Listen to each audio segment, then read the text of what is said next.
तो आप देख रहे हैं इन डार्क कमल कुमार के साथ। पढ़ते हैं आज की कहानी की ओर। तो ये कहानी अनुराग जी ने शेयर की है हमसे, तो सबसे पहले अनुराग जी का धन्यवाद। तो पढ़ते हैं आज की कहानी की ओर।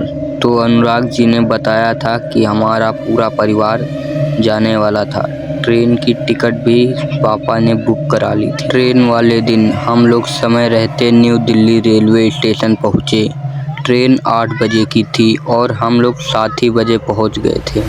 काफ़ी भीड़ भाड़ थी, जो मेरे लिए थोड़ी परेशानी आती, क्योंकि मुझे ज़्यादा भीड़ होने से वजह से बेचैनी होती है। फिर जब 1 घंटे बाद ट्रेन आई तो ट्रेन में भी और ज़्यादा भीड़ हो गई, जिसमें मेरी प्रॉब्लम कम होने की जगह और भी बढ़ गई थी। खैर, पापा ने कहा जब ट्रेन चलेगी तो भीड़ थोड़ी कम हो जाएगी, अभी ऊपर सीटें पर जाकर लेट जाओ।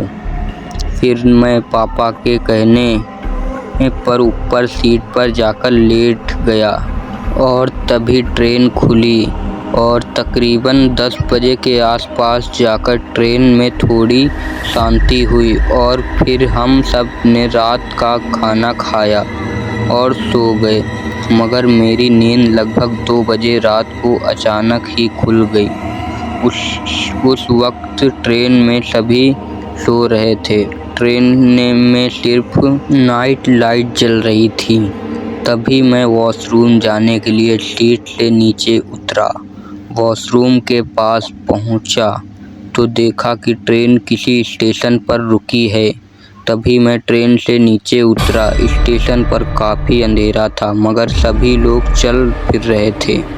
बाहर अच्छी चल रही थी, तो मैं भी वहीं स्टेशन पर टहलने लगा। इसी बीच मेरी नज़र एक लड़की पर पहुंची, जो मेरे को ही घूर रही थी। पहले तो मैंने उसे इग्नोर कर दिया, मगर फिर वो मेरे पीछे पीछे आने लगी। मुझे लगा कि शायद वो मेरे से दोस्ती करना चाहती है, मगर मेरी हिम्मत नहीं होती कि मैं उससे बात करूं। तभी वो आवाज़ देते हुए ही बोली, सुनो ज़रा। मैं तुरंत ही रुका और उसकी ओर देखते हुए बोला, जी आप इसी ट्रेन से जा रही हैं क्या? इस पर वह बोले, हाँ, मगर मुझे यही उतरना था, मगर रात होने के कारण मुझे अकेले थोड़ा डर लग रहा है। क्या आप मुझे स्टेशन के बाहर तक छोड़ देंगे? इस पर मैंने बोला, क्यों नहीं, मगर मुझे भी उसे स्टेशन पर थोड़ा डर लग रहा था। मगर वहाँ घूम रहे लोगों को देखकर मुझे लगा कि ट्रेन यहाँ देर तक रुकेगी। इतने में इस लड़की को स्टेशन बाहर छोड़कर वापस चला आऊँगा और क्या पता मेरी दोस्ती भी हो जाए। इसी बहाने हम दोनों स्टेशन से बाहर जा रहे थे। तभी उस लड़की ने अपना एक हाथ मेरे कंधे पर रखा। मुझे कुछ समझ नहीं आ रहा था कि मैं कैसे रिएक्ट करूं, मगर जब मैंने उसके चेहरे की ओर देखा तो मेरे पाँव एकदम से कांपने लगे, क्योंकि उसका चेहरा खून से सना हुआ था। उसका एक हाथ आधा कटा हुआ था।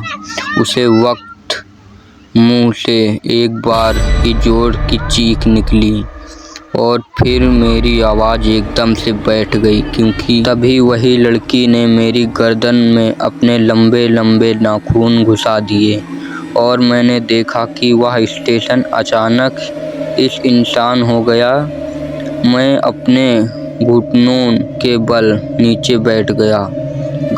वह धीरे धीरे मेरा गला दबाने लगी। मेरे चेहरे पर पसीना ही पसीना था कि तभी मेरे पापा और उनके साथ कुछ लोग चिल्लाते हुए ट्रेन से बाहर आए।